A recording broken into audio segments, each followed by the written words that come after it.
Kia ora. One more time, everyone. Kia ora. That's better. Okay.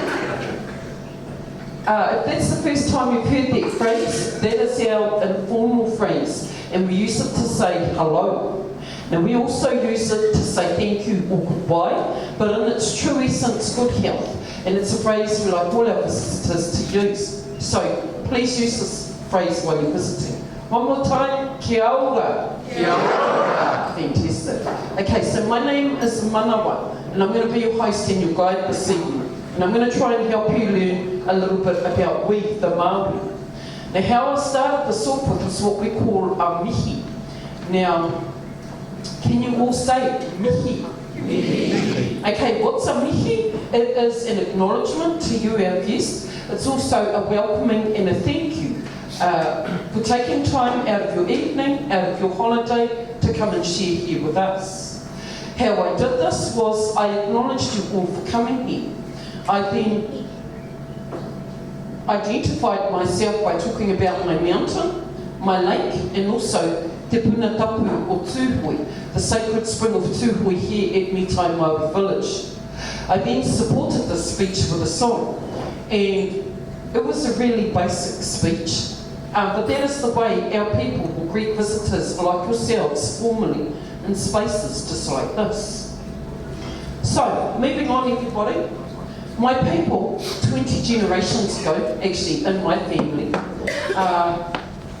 migrated from the Eastern Pacific on double-hulled canoes which could hold 100 to 200 people by reading the stars in the sky, by reading the currents of the sea, and also by the different winds, to get here to this country we now call Aotearoa, New Zealand. Now, there wasn't just one migration, folks. There were many migrations from different islands. And my particular canoe that we came off is called, what were we called? Yep, Uenuku. And then when we got here, we actually changed the name because of an incident that happened, and we're now called Te Arawa. Now, when we migrated to this country, folks, we brought with our migration the dog, the rat, kumara, which is the sweet potato, and also pub, which is the cocoa yam. Now, it took us 100 years to adapt to this country, and with the different migrations that came here, in 100 years, this is what it looks like today. Now, we have many tribes here in this country, so that means we have many different dialects, many different protocols. Our people were nomadic at the beginning, but then they became seasonal because, of course, after a little while, the tribes started to get a little bit bigger. And, of course, we had to make sure that our boundaries were safe. And the boundary we have here starts from the east coast of Maketu, which is roughly 45 minutes away from here, heading east, and it ends in our south in a place called Taupo. That is the Te Arawa boundary from this particular tribe. And there are 80 tribes in this country. We're just one. Now folks, I'm going to talk about the elephant in the room. Oh, actually no, not yet. In today's society, we're supposed to be living off two founding documents of this country. Te Tiriti o Waitangi and the Treaty of Waitangi.